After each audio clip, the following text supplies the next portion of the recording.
Jadi bolak-balik seperti ini Bapak Ibu. Ya, ini nanti bagian ibu. Seperti ini. Ya, lanjut terus. Kemudian untuk bagian anak, ya seperti ini.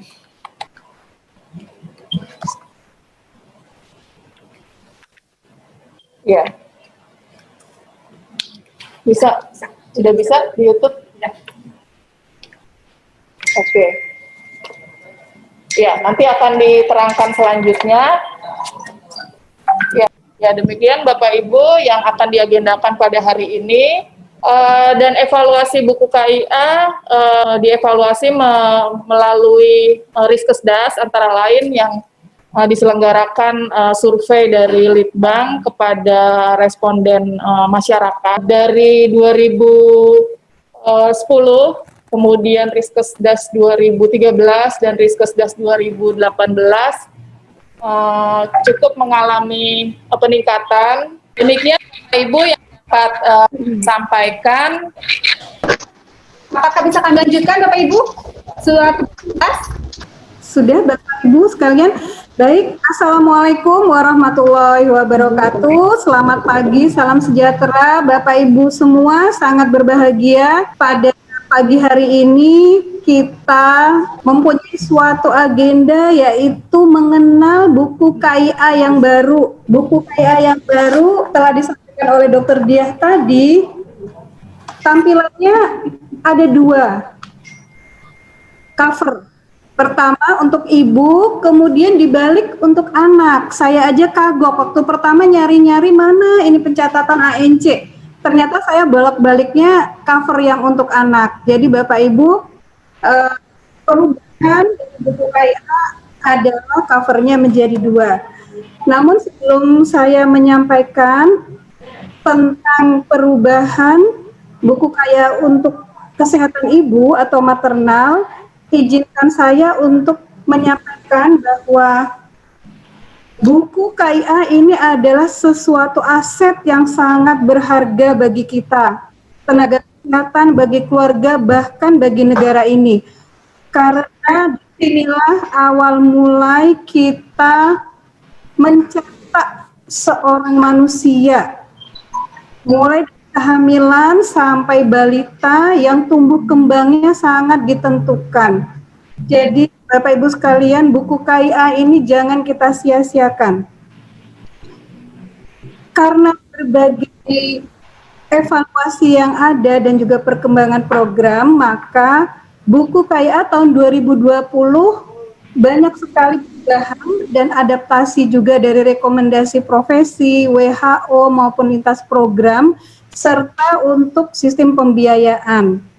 Sehingga beberapa hal akan kami sampaikan apa sih perubahannya.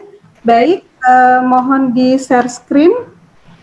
Ibu dan Bapak jangan salah nanti untuk melihat kalau Ibu pertama kali datang dan positif hamil, maka bukalah cover yang untuk Ibu.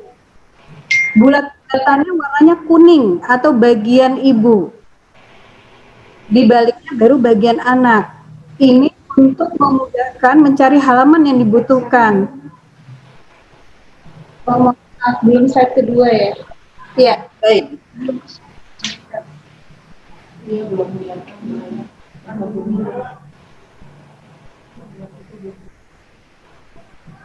Baik, Bapak Ibu masih ditunggu share screen-nya. Mohon bersabar sebentar.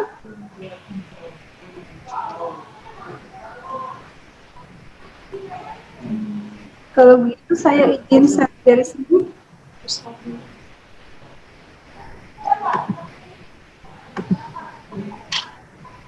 Ini Mbak.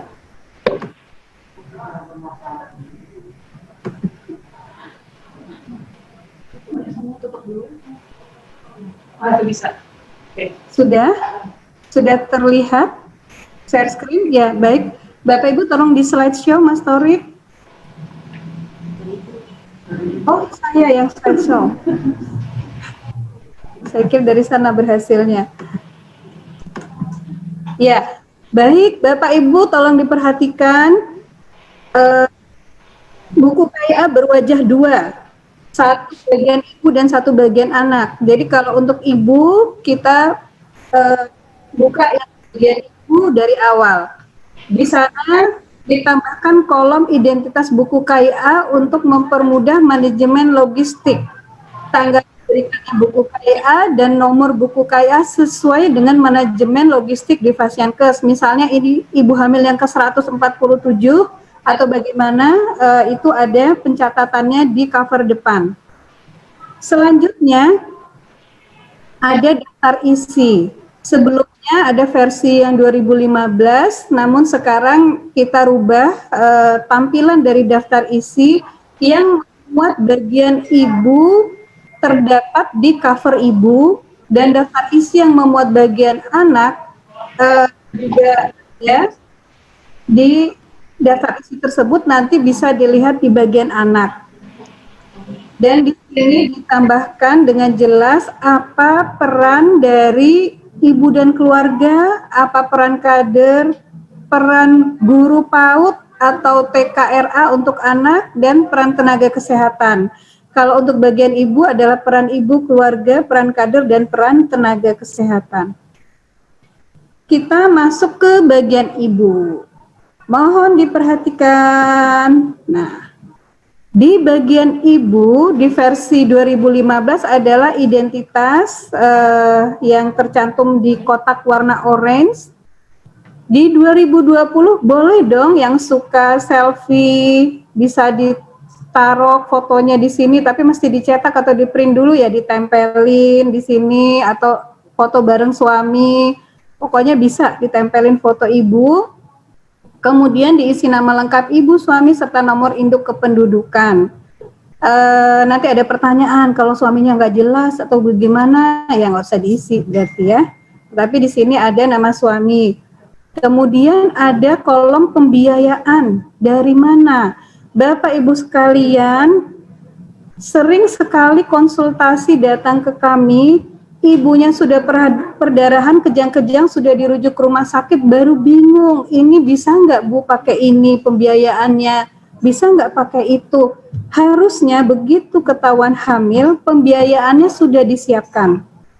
Pakai apa? Oh, saya akan bayar dengan out of pocket, atau bisa bayar sendiri, saya udah janjian sama rumah sakit ini misalnya, atau tidak punya biaya, dari mana? Apakah dari PBI, dari Jampersel, itu sudah ditentukan sejak awal.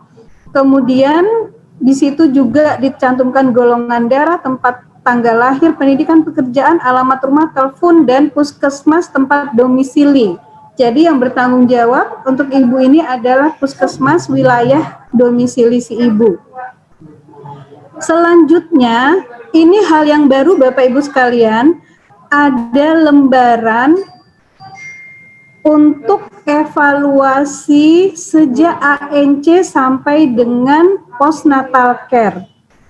Kami telah membagi trimester 1, trimester 2, trimester 3 dirangkum di dalam satu lembar ini. Trimester 1 di situ sudah dicantumkan 2 kolom, berarti 2 pemeriksaan, 2 kali minimal, trimester kedua 1 kali, trimester ketiga 3 kali, sehingga ANC dilakukan sebanyak 6 kali. Serta di situ telah ada rekap apa saja yang dilakukan. Berat badan, tinggi badan, sampai indeks massa tubuhnya harus dicantumkan, apakah dia normal, obes, atau kek. Di situ IMT-nya harus dicantumkan.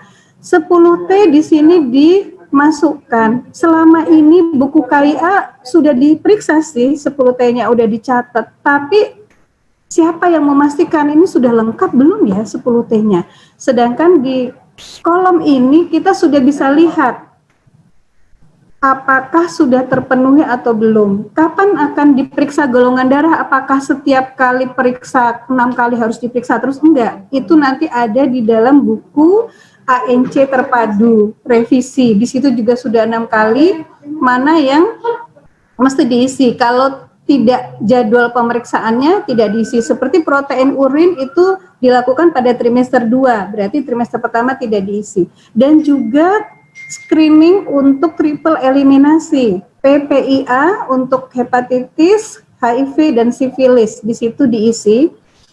Kemudian catatan persalinan, inisiasi menyusui dini sampai ibu nifas. Dan ada bayi baru lahir, itu nanti dilanjutkan ke dalam lembaran balik buku KIA bagian anak. Jadi Bapak Ibu sekalian, disinilah rekapitulasi seluruh pelayanan minimal yang harus dilakukan oleh program. Jangan siur ya Bapak Ibu dengan standar pelayanan minimal. Ini adalah yang mesti dilakukan oleh program. Sedangkan standar pelayanan minimal adalah kewajiban kepala daerah untuk memenuhi. Si kepala daerah harusnya memenuhi bagian yang mana saja. Sedangkan untuk program kita semua berkewajiban memenuhi mulai dari ANC, persalinan, PNC, dan bayi baru lahir. Selanjutnya kita tambahkan ada lembaran kontrol minum tablet tambah darah pada ibu hamil. Yang mengisi adalah pengawas. Misalnya suaminya, ibu mertuanya, pembantu di rumah, itu memberikan tanda checklist setiap meminum tablet tambah darah. Kalau selama ini kita berikan 90 tablet, cakupannya tinggi, tapi kagak diminum, gak ada yang ngawasin siapa yang minum. Nah, sekarang kita telah menyediakan kolomnya. Nanti kalau kontrol kembali kita lihat.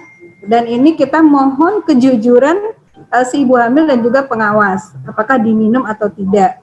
Next slide, ini adalah lembaran amanat persalinan atau menyambut persalinan. Ini tetap sama seperti sebelumnya, tapi yang berubah adalah posisi penandatanganan. Tadinya kan berjejer 3, kalau sekarang agak luas tempatnya, hanya itu saja. Menyambut persalinan harus diisi sejak awal-awal pemeriksaan ANC. Ini yang menentukan kesiapan atau ketidaksiapan si ibu nanti untuk menjalani proses persalinan. Ini harus diisi dari awal, kendaraan siapa, pendonor darah siapa, dananya bagaimana. Suami harus ikut terlibat. Suami, orang tua atau keluarga itu harus tanda tangan sehingga dia bertanggung jawab. Jangan cuma bisa bikin anak doang, tapi nggak tanggung jawab gimana si istri hamil, nanti bagaimana melahirkan. Gitu ya Bapak Ibu. Selanjutnya di sini adalah lembaran pelayanan dokter. Ini adalah yang baru di buku KIA. Untuk pemeriksaan ANC yang semula 4 kali, itu yang ANC semula 4 kali menjadi 6 kali. 2 kalinya itu tambahannya di mana? Ada di trimester pertama dan trimester ketiga. Trimester pertama itu harus diperiksa oleh dokter. Dokter bisa dokter umum atau dokter spesialis yang memeriksa untuk men-screening sejak awal bagaimana kondisi kesehatan si ibu, apakah ada penyulit, mulai dari ujung kaki sampai ujung rambut itu diperiksa. Jadi ini berisikan tinggi badan, berat badan, lingkar lengan, IMT dia adalah normal, kurus atau obesitas, kemudian riwayat apakah ada hipertensi, alergi, autoimun, diabetes, ada asma, hepatitis B, TBC, kelainan jiwa juga dimasukkan di sini. Kemudian screening imunisasi tetanus, apakah sudah memenuhi 5T atau belum, riwayat perilaku berisiko, merokok, alkohol, minum obat-obatan apa, apakah aktivitas fisiknya kurang, karena ibu yang obesitas, aktivitas fisik kurang itu merupakan suatu risiko pada ibu hamil dan juga janinnya. Ibu yang obesitas ada kecenderungan untuk melahirkan kelainan kongenital. Jangan salah Bapak Ibu sekalian. Kemudian riwayat kehamilan terdahulu, riwayat penyakit pada keluarga, kemudian dilanjutkan pemeriksaan fisik, inspeksi dan inspekulo. Pada trimester pertama dilakukan inspekulo untuk melihat adanya masalah pada jalan lahir di vulva, uretra, vagina, adakah fluxus, porsionya normal atau tidak. Kemudian dilanjutkan pemeriksaan mulai dari kepala sampai ujung kaki, konjungtiva, sklera kulit, leher, gigi, mulut, THT, dada, jantung, paru, perut, tungkai, dan dilakukan USG pada trimester pertama. Waduh, USG ini belum semuanya, Bu. Belum ada memang. Tetapi untuk standar puskesmas dengan DLP itu sudah ada USG, dan kompetensi USG telah kami klarifikasi sudah masuk untuk dokter umum, tapi bukan USG yang sampai wah ini kelainannya seperti ini, enggak. Untuk screening awal. Jadi USG-nya untuk screening, di situ ada misalnya adakah gestasional stage, berapa panjangnya, adakah denyut jantung janinnya, apakah sesuai usia kehamilan, letaknya bagaimana, taksiran persalinan, dan kemudian pemeriksaan laboratorium. Di sini ada yang dasar dan juga ada yang untuk PPIA dan lain-lain. Disimpulkan oleh si dokter, apakah si ibu ini normal, dapat dilanjutkan pemeriksaan ANC selanjutnya di FKTP atau harus dilakukan rujukan karena ada masalah autoimun misalnya, atau masalah jantung, kok jantungnya ada murmur ya, berarti harus dilanjutkan rujukan ke FKRTL. Tetapi jika normal boleh di FKTP, boleh nggak ke praktek bidan mandiri? Boleh, silakan dilanjutkan jika tidak ditemui penyulit. Jadi dokter umum yang menyimpulkan apakah si ibu ini sehat, adakah kelainan non-obstetrik yang selama ini sangat tidak terdeteksi. Karena 82% ibu itu ANC kepada bidan yang belum mempunyai kompetensi dan kewenangan untuk mendeteksi masalah non-obstetrik. Baik, selanjutnya ada suatu lembaran lagi Bapak Ibu sekalian. Penyebab kematian maternal terbanyak saat ini adalah karena preeklamsi dan eklamsi atau hipertensi dalam kehamilan, bukan perdarahan lagi. Karena akses untuk bank darah dan lain sebagainya, pertolongan sudah membaik, tetapi masalah kita di Indonesia, wanita usia subur yang hipertensi itu 17%. Yang tidak hipertensi aja kalau hamil bisa hipertensi, dan itu sering tidak terdeteksi. Banyak buku kaya yang kita temui pencatatan tekanan darah, misalnya 120/80, besok naik 130/80, besoknya lagi naik, tetapi dicatat aja, tapi nggak ada, atau diberikan nifedipin, tapi ternyata tidak terkontrol dan tidak dilakukan tata laksana dengan baik, sehingga nanti terjadi preeklamsi sudah kejang-kejang, rujukan bingung, tour hospital akhirnya juga meninggal. Nah, untuk mengatasi hal ini sebetulnya ibu yang hamil itu jika ada resiko preeklamsi bisa ditata laksana sejak awal, bisa di screening sejak awal, dan bisa direncanakan persalinannya, jangan sampai nungguin partu dan kejang-kejang. Bisa dilakukan sebelum inpartu, nanti kita serahkan kepada dokter spesialis untuk penanganan persalinannya. Di sini ada kolom yang diisi risiko sedang dan risiko tinggi. Jika ditemui sedikitnya 2 risiko sedang atau hanya 1 saja yang di kolom yang risikonya tinggi yang merah, maka si ibu harus segera dirujuk ke dokter spesialis OB/GYN. Jika tidak didapatkan risiko atau meragukan, lakukan rujukan juga. Kalau tidak didapatkan risiko, dapat dilanjutkan pemeriksaan di FKTP untuk selanjutnya. Jadi lembaran ini diisi oleh dokter untuk men-screening adanya hipertensi dalam kehamilan. Nah, selanjutnya Bapak Ibu, ini ada suatu grafik seperti partograf, tetapi ini bukan partograf Bapak Ibu.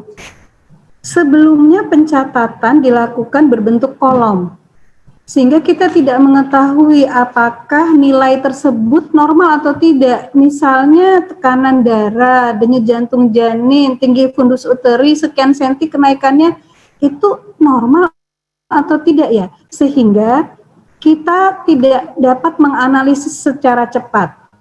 Grafik ini adalah suatu rangkuman evaluasi kehamilan yang dapat diisi seperti pengisian KMS. Jika di luar batas normal, maka itu sudah tidak normal. Ini misalnya kenaikan berat badan selama kehamilan, ada di sana plotting untuk IMT, kemudian denyut jantung janin, normalnya berapa sih? Di antara 100 sampai 160. Kalau di atas atau di bawah berarti gawat janin. Kemudian nadi ibu, tekanan darah sistolik, tekanan darah diastolik, dan mean arterial pressure atau selisih antara diastol dan sistol. Jadi jangan dikira misalnya tekanan darahnya 130/90, oh masih aman. Padahal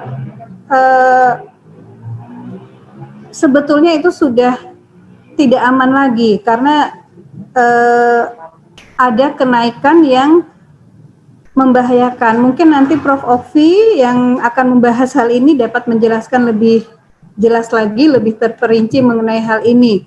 Kemudian tinggi fundus uteri, normal nggak? Ternyata kok tinggi banget ini apakah ini kehamilan ganda atau oligohydramnion atau ada masalah lain atau ada miomnya di sana sehingga besar sekali. Nah, ini juga ada batasan untuk kenaikan tinggi fundus uteri. Termasuk gerakan janin mulai dari kehamilan 30 minggu di sini dicatat gerakan janinnya serta pemeriksaan laboratorium apakah normal atau tidak. Jadi satu lembar ini dapat menjadi evaluasi bagi kita si ibu baik-baik saja atau ada suatu masalah sehingga kita harus melakukan pemeriksaan lebih lanjut atau rujukan. Selanjutnya Bapak Ibu sekalian, ini kenaikan berat badan. Nah, selama ini kenaikan berat badan kita tulis kenaikannya misalnya 1 kilogram per bulan. Ini normal atau tidak ya? Ternyata tidak bisa begitu saja. Kita harus menentukan indeks massa tubuh. Kalau dia indeks massa tubuhnya kurang dari normal, ibunya kurang gizi, maka kenaikan berat badannya bisa sampai 16,5 kg selama mohon maaf, kalau IMT prakahamilannya itu rendah, maka kenaikan berat badannya 12,5 sampai terlalu kecil. Mohon maaf, terlalu kecil.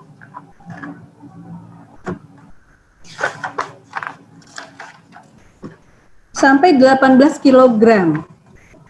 Nanti grafik ini akan lebar ya Bapak Ibu, jadi mudah diisi seperti kartu KMS yang bisa dilipat-lipat. Tetapi kalau normal berat badannya IMT-nya 10,5 sampai 24,9 itu paling banyak 16 kg.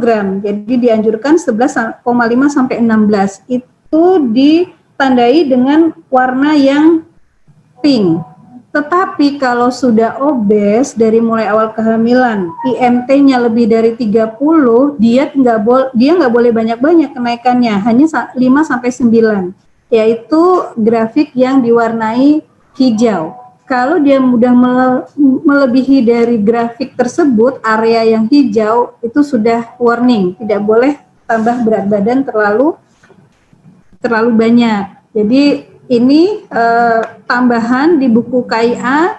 Kemudian kita lanjutkan di trimester ketiga, itu juga harus dilakukan pemeriksaan sekali lagi oleh dokter umum atau dokter spesialis yang merawat. Kalau misalnya tadi harus dirujuk ke spesialis endokrinologi atau karena dia masalah hipertiroid si ibunya, maka pelayanannya harus dirujuk ke sana dan ditetapkan oleh dokter spesialis. Untuk pelayanan dokter di trimester ketiga itu diperiksa lagi mulai dari konjungtiva sampai ke tungkai, ada USG trimester 3 dan pemeriksaan laboratorium yang diperlukan di trimester 3, HB dihitung lagi ya, berapa HB-nya. Kemudian ini adalah untuk menetapkan rencana persalinan. Apakah dia harus dia dapat pervaginam atau harus seksio atau dengan berbantu misalnya dengan vakum atau dengan forceps, dan direncanakan metode kontrasepsinya. Yang menentukan apakah ibu hamil dapat bersalin di FKTP atau harus di FKRTL di rumah sakit adalah dokter yang memeriksa pada trimester ketiga. Ada lembaran untuk ringkasan pemeriksaan dokter spesialis, kita berikan satu halaman tersendiri.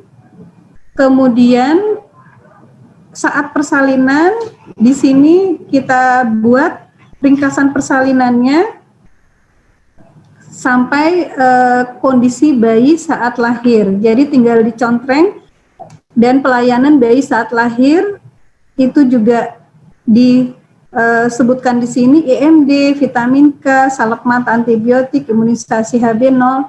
Ini tinggal dilakukan checklist saja. Serta pelayanan nifas. Di sini kunjungan nifas Bapak Ibu sekalian sebelumnya 3 kali. KF1, KF2, KF3, tetapi saat ini sudah terintegrasi dengan kunjungan neonatal, yaitu 4 kali. Sama dengan kunjungan neonatal, 6-48 jam untuk kunjungan pertama, hari ketiga sampai hari ke-7 kunjungan kedua, hari ke-8 sampai 28 kunjungan ketiga ibu dan bayi, hari ke-29 sampai 42 adalah kunjungan untuk ibu nifas, jadi 4 kali. Di sini ada kesimpulannya bagaimana untuk nifas dan juga untuk bayi. Ada pedoman postnatal care yang di dalamnya telah kita bikin seperti MTBS. Kalau Bapak Ibu tahu ada yang merah, kuning, hijau klasifikasinya. Apa saja yang diperiksa saat nifas, apakah ini klasifikasinya hijau, apa kuning atau merah, di situ sudah jelaskan pada pedoman postnatal care. Mungkin belum semua tersosialisasi ya. Dan ada format rujukan serta rujukan balik yang ditinggal di buku KIA dan juga dipotong untuk FKTP yang merujuk. Jadi ada rujukan balik. Pemeriksaan ibu hamil itu disertai dengan konseling. Ini juga dilakukan pada buku KIA versi yang lalu, tetapi kita sudah membuat ringkasan sehingga lebih jelas. Di tiap-tiap materi konseling, misalnya timbang berat badan, ukur tekanan darah, itu ada checklist, ada kotak yang diisi, apakah sudah disampaikan dan sudah dicek pemahaman ibu atau belum. Jika sudah, maka diberi tanda checklist. Ini adalah 10T, mulai timbang berat badan sampai temu wicara. Ini yang menjadi pedoman bagi ibu, terutama di masa pandemi COVID, karena aksesnya terbatas, ada telekonsultasi dan lain sebagainya. Ibu diharapkan diberikan pemahaman yang lebih untuk memeriksa dirinya sendiri, mengenali tanda bahaya. Jika dia ada keluhan atau tanda bahaya, harus segera ke tenaga kesehatan. Di sini juga diberikan porsi makanan ibu hamil trimester pertama, kedua, dan ketiga. Jadi berbeda ya, trimester pertama dan trimester kedua dan ketiga itu berbeda. Di sini ada porsi-porsinya. Dan aktivitas fisik, latihan fisik selama hamil apa, yang dihindari apa saja, misalnya membungkuk, jongkok lebih dari 90 derajat, mengangkat atau mengejan, menahan nafas, misalnya udah gendut, udah besar, berenang yang sampai menahan nafas, dan lain sebagainya. Kemudian tambahan lagi, ternyata kelainan psikologis pada ibu hamil bersalin dan nifas seperti baby blues atau kehamilan yang tidak diinginkan, tidak siap, stres, ada masalah dalam keluarga, suami nggak pulang-pulang misalnya, itu juga kita deteksi. Jadi ada lembaran mengenai informasi depresi pasca melahirkan oleh tenaga kesehatan. Dan untuk ibu nifas di sini juga ditanyakan pelayanan kesehatan, bagaimana secara umum tekanan darahnya seperti apa, pemeriksaan lokia dan perdarahan. Jadi semua yang harus dilakukan pemeriksaan pada ibu nifas kita memberikan kolom dan tinggal di checklist. Itu ada 4 kali kunjungan, ada periodenya kapan saja seperti yang saya sampaikan tadi, dan pemberian nasihat untuk makanannya, istirahatnya, bagaimana pemberian ASI, dan juga melakukan stimulasi pada si bayi. Untuk ibu menyusui, ini juga diberikan panduan konsumsi makanan untuk bayi jika memiliki bayi 0 sampai 12 bulan, diberikan takaran makanannya, dan terakhir ada lembar apresiasi. Jadi kita mengucapkan terima kasih kepada keluarga telah merawat si ibu dan juga anaknya. Suami dan keluarga telah memenuhi hak ibu selama hamil, bersalin dan nifas sehingga ibunya selamat, bayi lahir sehat. Catatan berupa pesan boleh disampaikan di sini. Pesannya misalnya bayinya nanti jangan lupa ditimbang terus, imunisasinya dan lain sebagainya. Dan ini diberikan juga orang tua boleh mengisi catatan tanda kasih kepada si bayi yang lahir. Nanti seandainya anaknya sudah dewasa, anaknya dapat melihat kembali buku KIA-nya, oh ternyata saya sejak dari dalam kandungan telah dirawat dengan baik oleh ayah, oleh ibu, dan inilah catatan yang semua kasih sayang yang diberikan. Demikian, terima kasih atas perhatiannya. Sekali lagi saya sampaikan bahwa buku KIA adalah suatu hal yang sangat berharga bagi negara ini. Bunga melati kusuma negeri, menjadi penghias yang harum mewangi.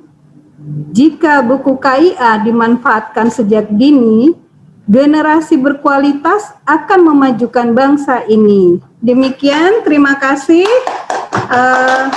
Saya mohon maaf jika ada hal yang kurang berkenan. Assalamualaikum warahmatullahi wabarakatuh. Terima kasih Bapak Ibu, sudah disampaikan oleh Dr. Nida bagaimana perubahan-perubahan yang ada pada buku KIA revisi 2020 untuk bagian maternal dan neonatalnya. Sudah ada beberapa pertanyaan yang disampaikan melalui chat, tapi kami simpan dulu. Selanjutnya kita lanjut dulu pada bagian balitanya. Kami persilahkan kepada Dr. Nimade Diah untuk menjelaskan bagaimana apa saja perubahan-perubahan pada bagian balita. Terima kasih Dr. Lala dan Dr. Nida. Bapak Ibu, apakah suara saya bisa didengar? Mohon jempolnya. Ya, terima kasih. Ya, screen share. Ya, terima kasih. Bapak Ibu, kami mulai dengan bagian anak. Ya, jadi di cover nanti kalau tadi yang ibunya masih mengandung, kemudian labelnya kuning ada bagian ibu, nanti di baliknya di bagian anak nanti covernya anaknya sudah lahir dan ada tulisan bagian anak. Anaknya sudah digendong, bayinya sudah digendong. Dua cover ini untuk memudahkan baik ibu maupun tenaga kesehatan dalam mencari lembaran yang dibutuhkan. Jadi kalau dulu dalam satu cover itu kita harus membolak-balik kurang lebih 80 halaman. Kalau sekarang sesuai kebutuhan, jadi yang dibolak-balik setengahnya saja begitu. Jadi pada saat kondisi ibu ya setengahnya dibolak-balik, kemudian nanti pada saat anaknya sudah lahir demikian. Kemudian tadi sudah dijelaskan Bu Dida tentang identitas buku KIA pada cover. Identitas buku KIA pada cover ini untuk memudahkan logistik. Jadi mungkin nanti misalnya saja bisa diawali dengan kode N gitu jika distribusi dari Kemenkes, artinya bersumber APBN. Kemudian nanti misalnya kode diawali D jika buku KIA bersumber APBD, kemudian S misalnya diawali S jika bersumber swasta, mungkin seperti itu. Kemudian cover ini kami diberi frame, sebelumnya tidak ada frame, ini diberi frame jika membutuhkan penyesuaian,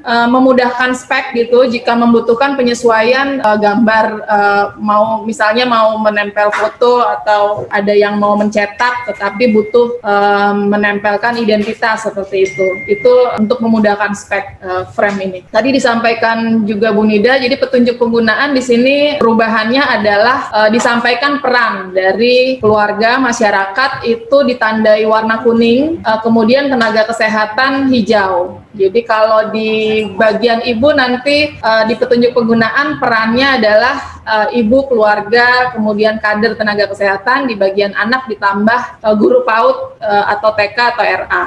Ini identitas, jadi di bagian ibu ada identitas ibu dan suami, kemudian di bagian anak sudah ada identitas anak dan juga orang tuanya atau walinya. Jadi orang tua ada di ibu maupun ada di anak, kemudian yang kelengkapannya tadi disampaikan jaminan kesehatannya dan FKTP maupun FKTL yang menjadi rujukan dari jaminan kesehatan tersebut. Kemudian juga ditambahkan register kohort. Jadi kalau di ibu nanti ada register kohort ibu, kemudian di bagian anak ada register kohort anak. Ini nanti memudahkan tenaga puskesmas untuk melakukan pemantauan wilayah setempat.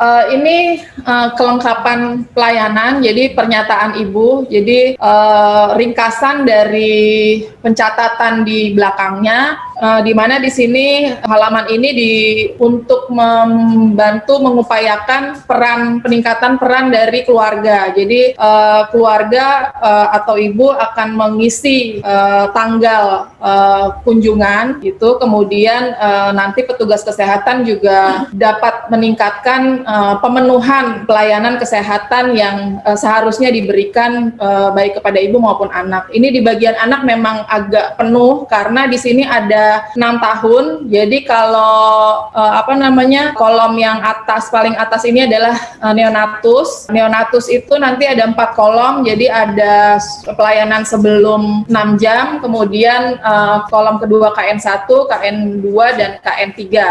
Untuk setelah neonatus ini ada 6 sub. Jadi setiap sub itu tiap baris itu adalah 1 tahun. Jadi tahun pertama, tahun kedua, kemudian tahun ketiga, 4, 5, 6. Ya karena kami di sini mengalami gangguan, hampir semua laptop sinyalnya hilang. Ya masih dengar ya Ibu, kami lanjutkan. Ya jadi kelengkapan ini ada 6 tahun, jadi tiap tahun itu ada 8 kolom karena frekuensi terbanyak adalah penimbangan 8 kali setahun. Dan jenis pelayanan yang harus dipenuhi di situ adalah pelayanan yang memang sesuai NSPK dari selengkap-lengkapnya, jadi selain SPM, ada pemantauan pertumbuhan, berat badan, panjang badan, perkembangan, kemudian imunisasi vitamin A. Di sini juga dilengkapi lingkar kepala, kemudian PPIA. Jadi di PPIA itu ada 3 kolom sesuai kodenya. Yang pertama nanti HIV, kemudian kolom yang kedua sifilis, ketiga hepatitis. Seperti itu. Jadi ini isinya adalah hanya para petugas bahwa sudah memberikan layanan tersebut. Ya.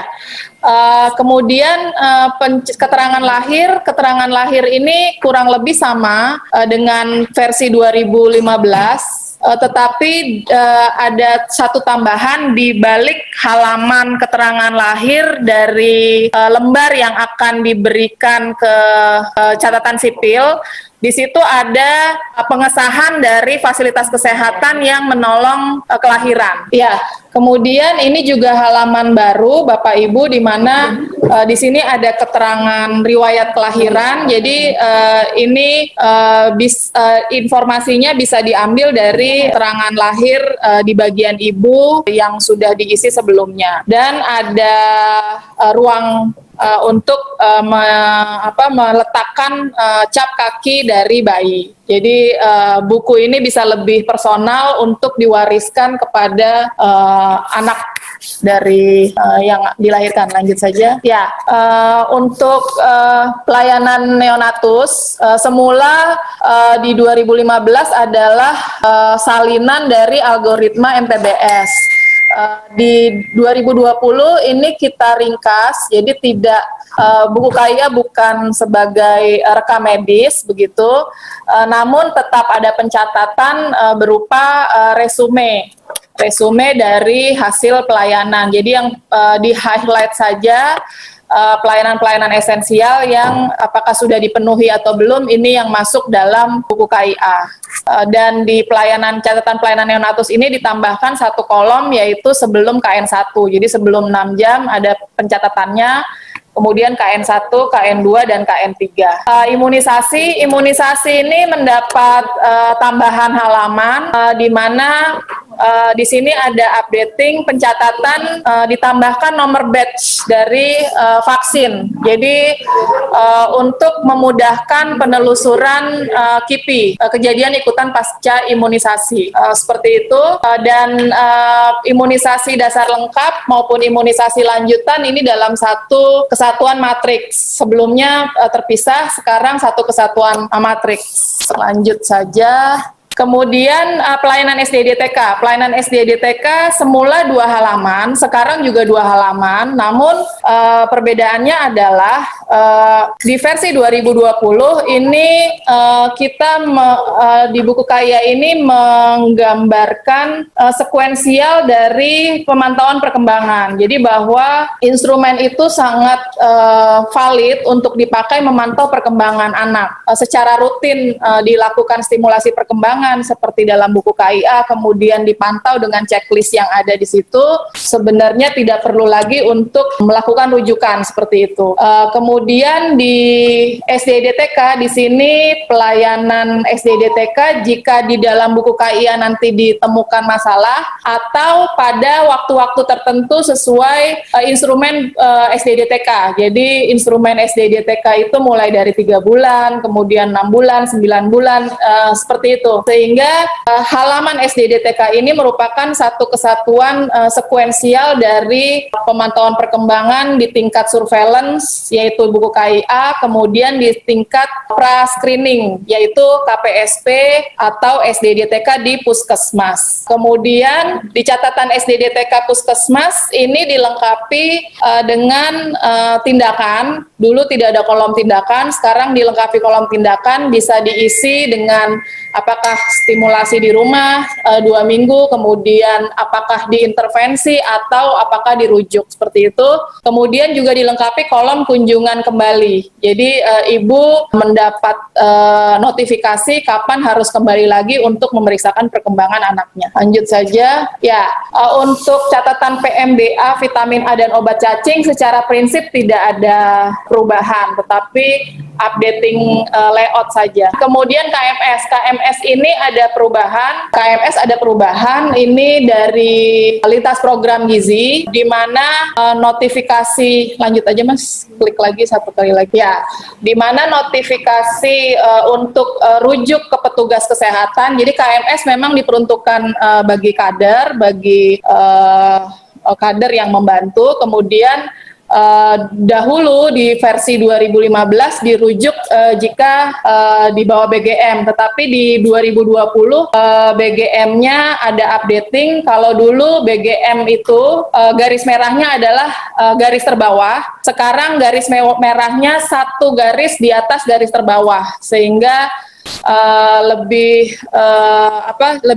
dini untuk mengenali dia perlu mendapat pemeriksaan lebih lanjut dari tenaga kesehatan, baik di tingkat desa maupun di tingkat puskesmas. Kemudian di KMS ini ada tambahan deteksi risiko gemuk. Deteksi risiko gemuk ini yaitu pada garis oranye, satu garis di atas garis median, ya. Jadi garis BGM satu garis di atas garis terbawah, dulu di paling bawah, sekarang satu garis atas garis terbawah, dan ditambah satu garis risiko gemuk di atas garis median. Kemudian grafik kurva pertumbuhan, dahulu BB per U rasanya tidak ada, kemudian PB per U, BB per TB, IMT seperti itu, grafiknya 0 sampai 2 tahun, kemudian 2 sampai 5 tahun. Ini sekarang diupdate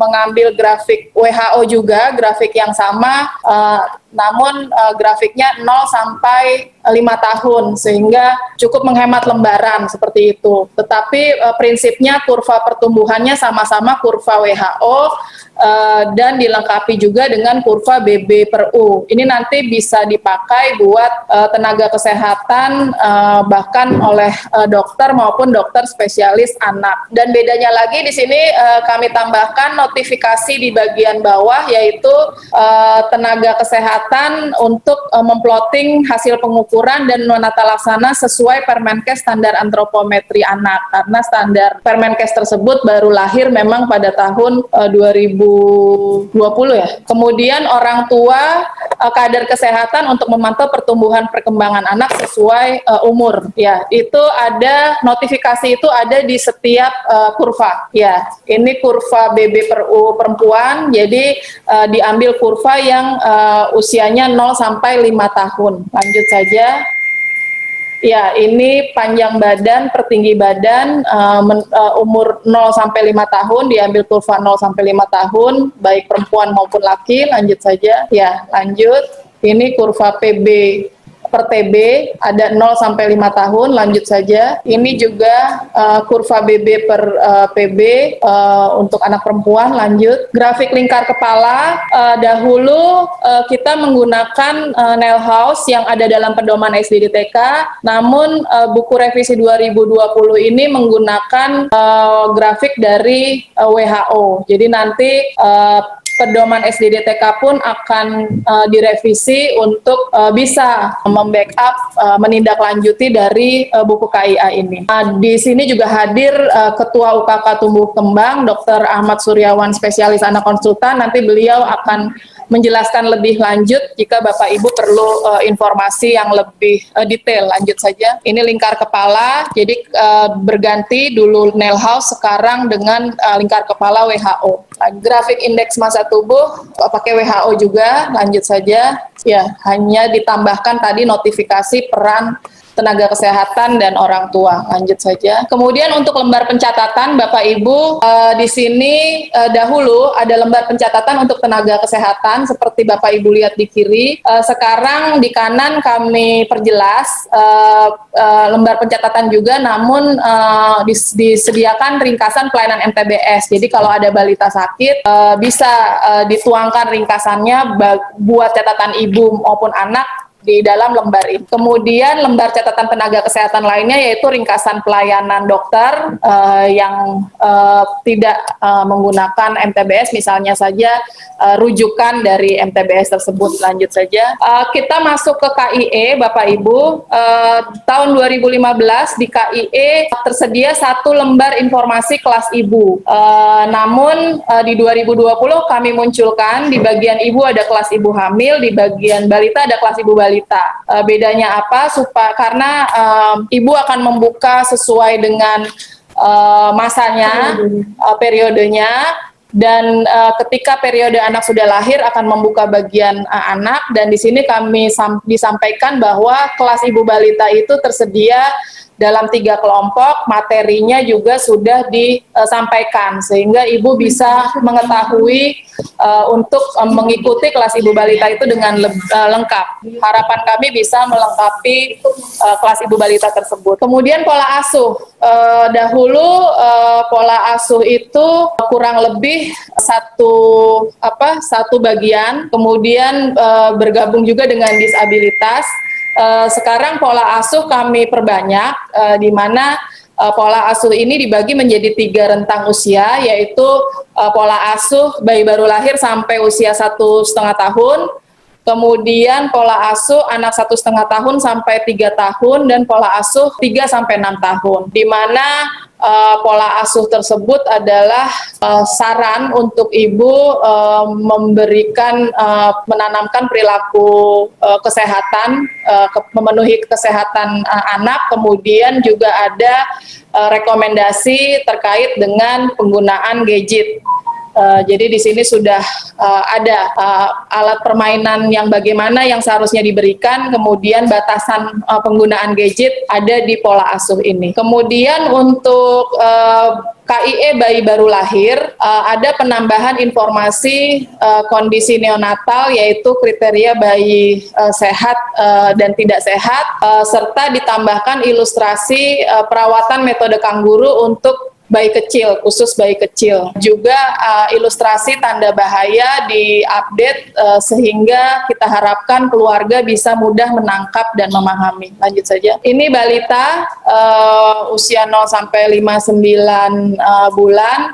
Di sini dulu tidak ada ilustrasi tanda bahaya pada balita. Di sini ditambahkan ilustrasi tanda bahaya, diambilkan dari MTBS. Kemudian ada informasi tentang pemantauan tinja. Jadi kalau dulu ada pemantauan warna urin, sekarang warna tinja bayi. Kemudian pemenuhan gizi, ini kami mendapat cukup banyak masukan, di mana dahulu informasi gizi lebih banyak seperti kurang mendukung pemenuhan protein, sehingga pada versi 2020 ini dibuatkan dari lintas program gizi terkait menu gizi seimbang, termasuk kandungan protein, karbohidrat, kemudian lemak sesuai dengan kebutuhan gizi balita.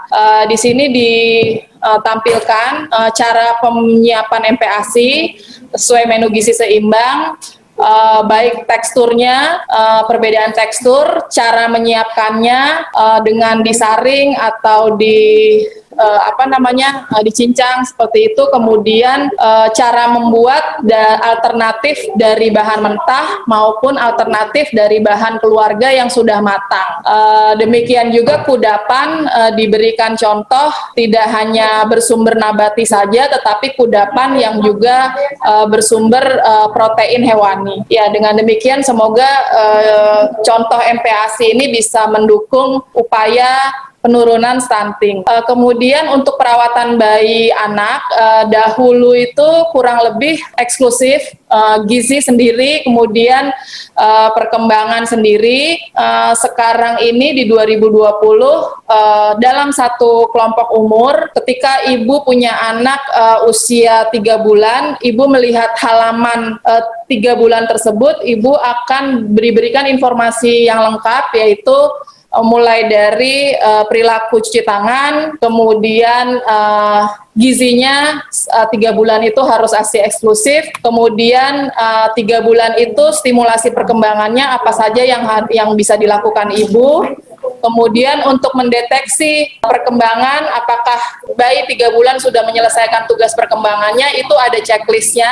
Kemudian jenis pelayanan kesehatan yang harus dipenuhi pada usia 3 bulan tersebut, yaitu imunisasi apa saja, kemudian pemantauan pertumbuhan dan pemantauan perkembangannya. Ya, dan tadi itu kembali lagi mohon izin, dan tadi itu ada kelompok usia 29 hari 3 bulan, kemudian nanti 3 sampai 6 bulan, 6 sampai 9 bulan, dan seterusnya. Setiap kelompok usia tersebut ada informasi yang lengkap, dan juga sudah ada informasi termasuk di dalamnya perawatan gigi sesuai usia anak. Kemudian itu tadi sampai usia 2 tahun, kita masuk ke usia 2 tahun ke atas, di mana di sini pemenuhan gizi berbeda dengan di bawah 2 tahun, di mana pemenuhan gizi 2 tahun sudah bisa menggunakan makanan keluarga keluarga, dan di sini pemenuhan gizi pada usia 2 tahun ke atas karena sudah bisa makanan keluarga, dibuat juga komprehensif dengan kebutuhan cairan, kemudian perilaku cuci tangan, perawatan gigi anak usia di atas 2 tahun ke atas, kemudian kesehatan lingkungan. Kalau dulu kebersihan lingkungan, kesehatan lingkungan, keselamatan lingkungan 1 halaman, sekarang ini kami tambah 2 halaman, di mana 1 halaman untuk kesehatan lingkungan sendiri. Di sini Bapak Ibu tenaga kesehatan yang membutuhkan KIE terkait perilaku, peningkatan perilaku cuci tangan, BAB di jamban, pemakaian kelambu untuk menyiapkan makanan, higienis menyiapkan makanan. Di sini 1 KIE di kesehatan lingkungan. Kemudian untuk KIE keselamatan lingkungan kami buatkan 1 halaman karena memang penyebab kematian balita itu banyak cedera, tenggelam, kecelakaan, sehingga di sini ada 1 KIE khusus terkait dengan keselamatan lingkungan. Jadi ada pencegahan anak dari risiko jatuh di rumah, kemudian menghindarkan anak dari bahaya listrik, dari luka bakar, menghindarkan anak dari infeksi, dari kekurangan napas, dan dari bahaya tenggelam. Perlindungan anak dahulu kekerasan cukup banyak halaman, namun hanya kekerasan seksual. Sekarang efisiensi menjadi 1 halaman, tetapi kami berharap lebih efektif. Jadi fokus bagaimana mencegah kekerasan itu terjadi pada anak-anak, dan jenis kekerasannya pun diinformasikan, tidak hanya kekerasan seksual saja, tetapi ada contoh kekerasan fisik, psikis, dan juga seksual. Dan yang terpenting adalah bagaimana orang tua mengenali anak mengalami masalah tersebut dan mencegah anak jangan sampai terkena kekerasan tersebut. Dan halaman yang baru lainnya adalah anak dengan disabilitas, di mana di sini disampaikan bagaimana orang tua membantu anak dengan disabilitas mampu menjalankan aktivitas sehari-hari yang dibutuhkan supaya anak itu bisa mandiri. Juga diinformasikan komunitas orang tua atau organisasi masyarakat yang pemerhati disabilitas. Perawatan anak sakit dulu ada, sekarang juga ada. Sekarang dilengkapi dengan tanda bahaya dari kesakitan yang bisa dirawat di rumah, sehingga kapan bisa merujuk itu lebih dini dikenali. Lanjut saja. Ini tambahan halaman baru, jadi ada kesiapsiagaan bencana, dulu tidak ada, sekarang ada kesiapsiagaan bencana karena Indonesia cukup rentan. Jadi ini adalah hal-hal yang bisa disiapkan baik ibu maupun anak untuk mengantisipasi bencana yang mungkin saja rutin terjadi, dan apa yang perlu dikenali di lingkungan sekitar. Jadi ibu untuk menganalisa ancaman bahaya di sekitar, kemudian di mana titik kumpulnya, nomor kontak yang harus disimpan, kemudian kit bencana yang sebaiknya sudah disiapkan, terutama ibu hamil dan juga anak-anak. Ini adalah halaman terakhir. Jadi kalau tadi di bagian ibu, halaman terakhirnya catatan ibu kepada bayinya. Kemudian terima kasih keluarga yang telah merawat ibu sampai selamat. Di catatan akhir ibu itu sudah disampaikan bahwa mohon tugas selanjutnya adalah memenuhi hak kesehatan anak, di mana 2 tahun pertama adalah tumbuh kembang otaknya disampaikan di situ, dan di akhir bagian anak disampaikan terima kasih telah memenuhi hak anak untuk sehat, tumbuh, dan berkembang. Kemudian juga ada lembar pencatatan pribadi, dan juga untuk melanjutkan pemantauan anak usia sekolah dengan buku rapor kesehatanku, sehingga nanti sekuensialnya lebih jelas seperti itu. Saya rasa ini yang terakhir. Terima kasih banyak Bapak Ibu atas perhatiannya. Kami kembalikan ke Dr.